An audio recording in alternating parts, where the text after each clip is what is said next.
네, 아쉽게도 뉴욕 증시는 2025년에도 산타랠리 없이 한 해를 마감했습니다.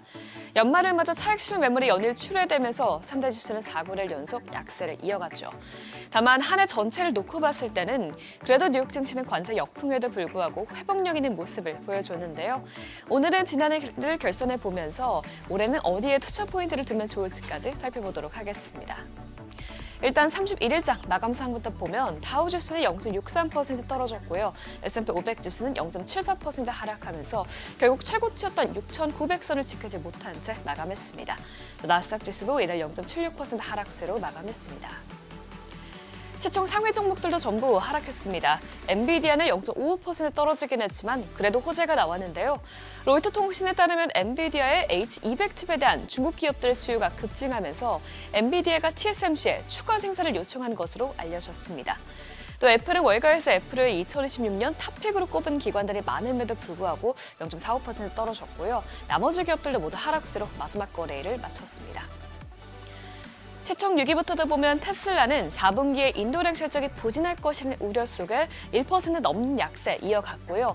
브로드컴과 메타도 1%가량 떨어졌습니다. 또 버크셔 스웨이는 60년 동안 버크셔를 이끌어온 이 수장인 워런 버핏이 자리에서 물러나게 되면서 소폭 하락으로 마감했습니다. 이렇게 투자자들은 마지막 거래일을 차익 실현의 기회로 삼았는데요.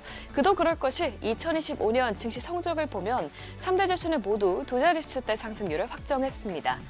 S&P 500은 1년 동안 16.39% 상승하면서 3년 연속으로 두 자릿수 상승세를 기록했고요.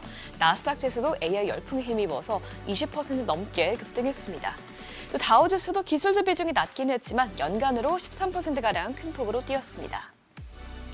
하지만 2025년의 변동성이 컸고 또 강세장 3년차였던 만큼 AI 기업이라고 모두 다 오른 건 아닌데요. M7 기업 내에서도 큰 차이가 있었습니다. 특히 2024년에는 엔비디아가 M7 중 단연코 수익률 1위를 기록했다면 2025년에는 그 왕좌를 구글에게 넘겼습니다. 구글은 연간 기준으로 주가가 65% 급등하면서 2009년 이후 가장 강력한 한 해를 보냈습니다. 연초만 해도 AI 챗봇이 구글의 검색 시장을 잠식할 수 있다는 회의론이 나오면서 급락했었지만 이후 반독점 소송에서 최악의 시나리오를 피하게 됐고 또 자체 텐서 처리 장치인 TPU 칩을 기반으로 제미나이3를 공개하면서 다시 승기를 잡게 됐습니다. 그 다음으로 좋은 수익률을 낸 건 엔비디아였는데요. 엔비디아는 40%가량 오르면서 전년도에 180% 올랐던 것에 비해서는 확실히 좀 낮은 성과를 냈습니다. 밸류에이션에 대한 부담과 또 중국발 리스크, AI 거품론으로 직격탄을 맞게 되면서 상대적으로 상승세가 약했던 것으로 보입니다.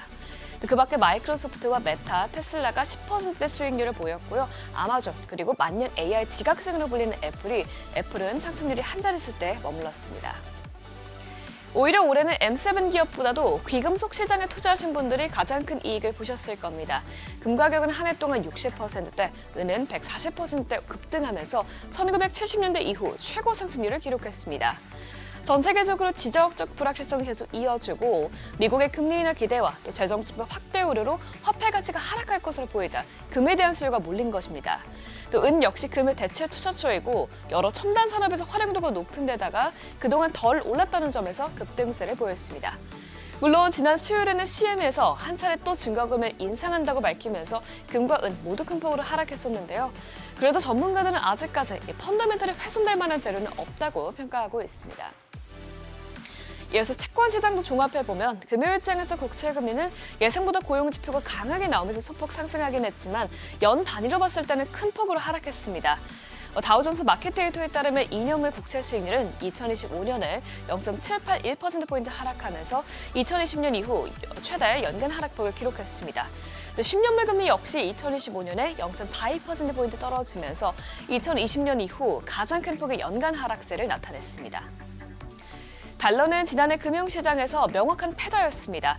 트럼프 대통령의 관세 정책 발표 이후 급락했던 달러는 이후에도 트럼프 대통령이 제롬 파월 연준의장의 후임으로 비둘기파 성향의 인물을 지명할 것으로 알려지면서 반등에 실패한 건데요.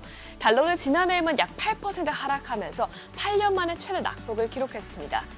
또 투자자들은 내년에도 최소 2차례의 금리 인하를 예상하고 있기 때문에 이 달러 약세의 기조가 당분간 이어질 수 있다는 전망이 우세한 상황입니다. 그럼 앞으로 어떤 곳에 투자해야 할지가 가장 큰 고민거리이실 것 같은데요. 대부분의 전문가들은 내년에도 S&P 500 지수가 상승세를 이어갈 것이라고 보고 있지만 이 무작정 AI 주식과 미국 주식 비중만 늘려서는 안 된다고 보고 있습니다.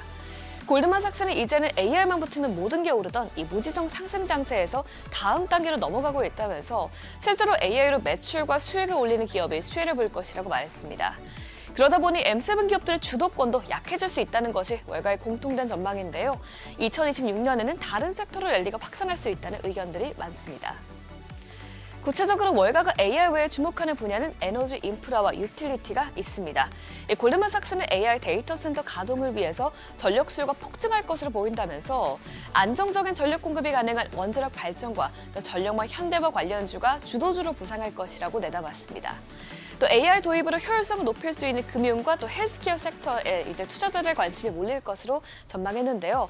특히 금융주의 경우에는 트럼프의 규제 완화와 또 탄탄한 수익을 기반으로 유리한 환경이 놓여 있다는 평가입니다. 이렇게 여러 조언들을 종합해봤을 때 2026년은 장바구니를 나눠 담는 전략에 유효하지 않을까 싶습니다. 지금까지 굿모닝 마켓이었습니다.